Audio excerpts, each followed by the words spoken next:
Sobat Citra masih 98,8 Citra FM Monoso banget. Dan masih bersama Nahida Palubi dan kedua narasumber Nahida yang sangat luar biasa. Ada Mbak Alfiatuz Zahra dari IPPNU dan juga ada Mas Syafi'i dari IPM, yang kali ini sedang tergabung dalam talk show di Citra FM yang akan membahas seputar kemerdekaan di tengah pandemi ya. Tadi Nahida udah mendengar apa aja sih yang bakal dilakukan oleh remaja-remaja yang tergabung dalam organisasi IPM. Tadi udah disampaikan program kerjanya sangat luar biasa, banyak kegiatan-kegiatan yang dilakukan saat pandemi ya.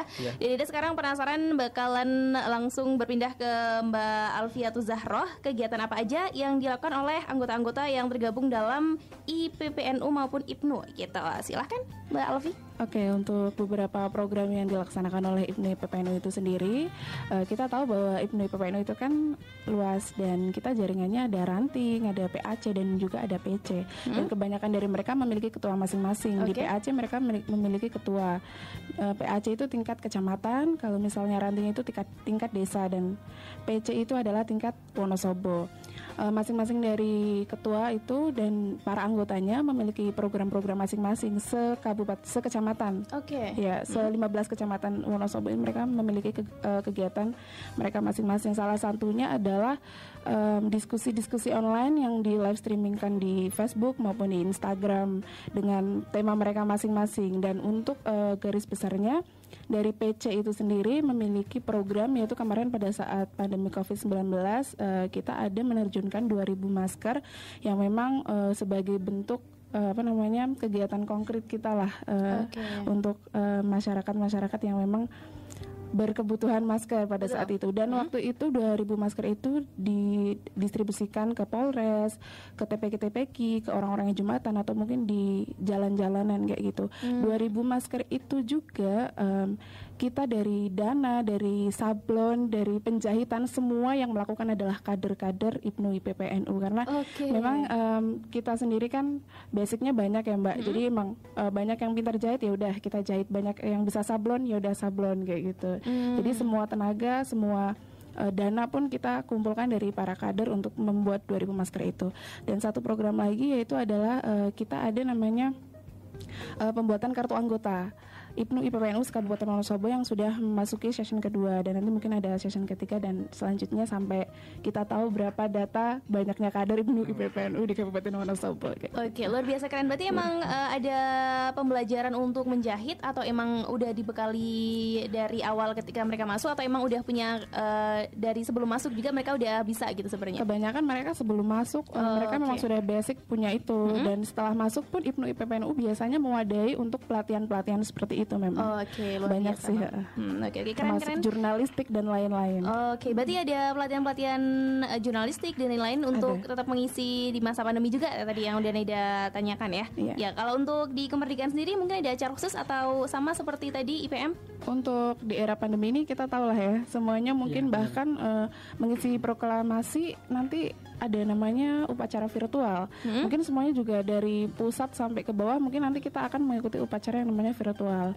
Udah nggak bisa nih datang lagi ke alun-alun dan sebagainya gitu ya. Pasti kita akan menggerakkan semua kader agar kita bisa hikmat mengikuti upacara itu. Berarti keren banget. Ini dia masih salut sih sama organisasi-organisasi yang sebenarnya udah terekspos, cuman belum banyak dari remaja yang mungkin punya keinginan sekeras itu gitu ya, untuk mengikuti dua organisasi ini, karena mungkin dianggap kayak pasti sibuk nih, pasti apa nih. Ternyata banyak sekali manfaat yang bisa didapatkan ketika kita mengikuti dua organisasi yang sangat luar biasa keren ini ya. Kalau dari Nahida penasaran, ini Nahida mau tanya personal aja dulu nih. Kalau dari Mas Syafi'i ya, ini tujuan ikut IPM tuh biar apa sih gitu? Mungkin nanti biar bisa memotivasi juga para sobat Citra yang masih ragu-ragu pengen ikut organisasi semacam ini. Kalau dari saya pribadi ya, saya kenal IPM itu semenjak kelas 1 SMK. Karena memang sekolah saya yang SMP di negeri, kemudian SMK ke Muhammadiyah gitu kan. Nah kemudian masuk IPM itu sebenarnya tidak atas kehendak saya pribadi, tapi karena tuntutan beasiswa yang ada di sekolah yang mengharuskan untuk ikuti IPM. Kemudian saya mengikuti IPM. Karena memang pertama saya ikuti IPM itu tidak punya tujuan saya ikut organisasi itu mau seperti tidak apa, punya gitu tujuan kan. Tapi setelah seiring berjalannya waktu ya, alhamdulillah saya menemukan manfaat yang luar biasa dari IPM ini, dan saya sangat menyesal apabila dulu pada saat SMK sampai tidak mengikuti IPM seperti itu. Jadi memang manfaatnya luar biasa yang didapat dari IPM ini. Salah satunya adalah kita punya relasi yang banyak, kemudian teman-teman yang berasal dari beberapa daerah ya, khususnya di Wonosobo ini karena memang tingkatnya IPM Wonosobo ya. Kemudian banyak juga teman-teman yang di luar kota yang tergabung dalam IPM se-Jawa Tengah atau IPM se-Indonesia seperti itu.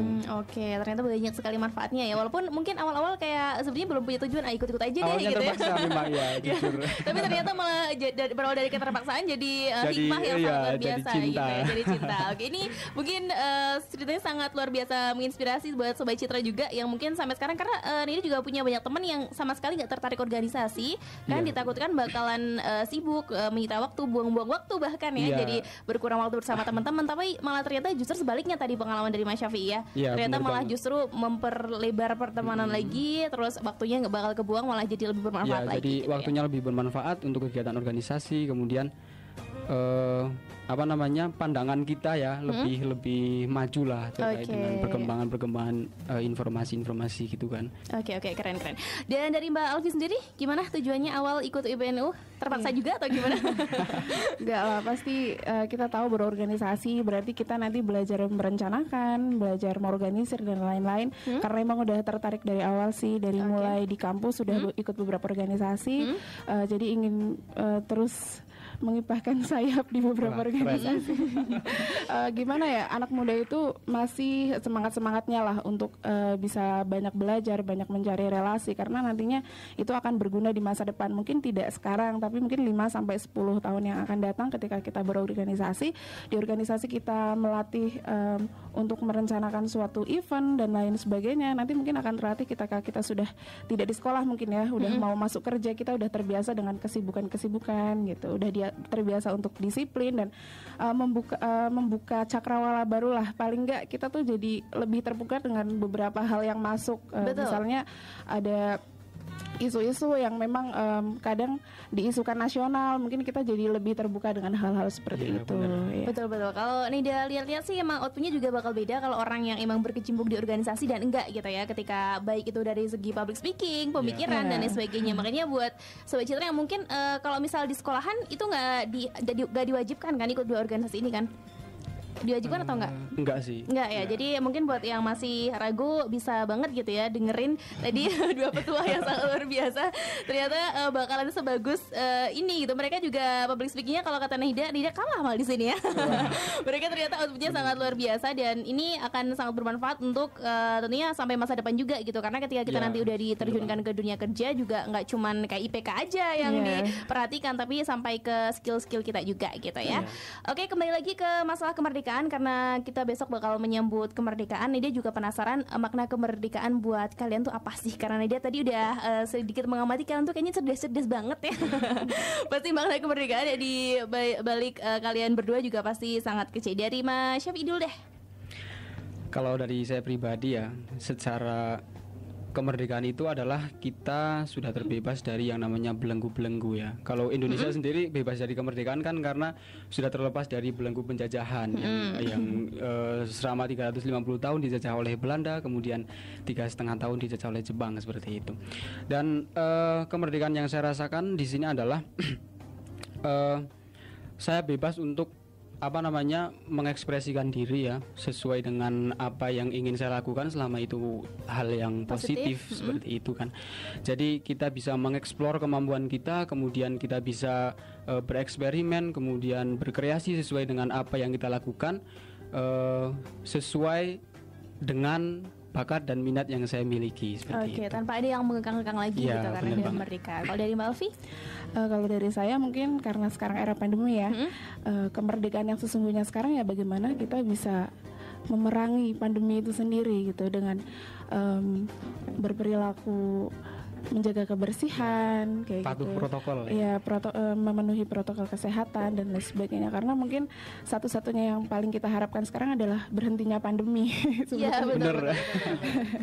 Oke, jadi itu tadi udah dijelaskan ternyata sangat luar biasa juga makna kemerdekaan. Setiap orang pasti punya makna kemerdekaan sendiri-sendiri ya di hati mereka dan maupun di kehidupan mereka. Dan nanti kita bakal terus bahas lagi mengenai hal-hal menarik, dan ini juga kayaknya bakal mumpung ada kalian di depan Nahida ya.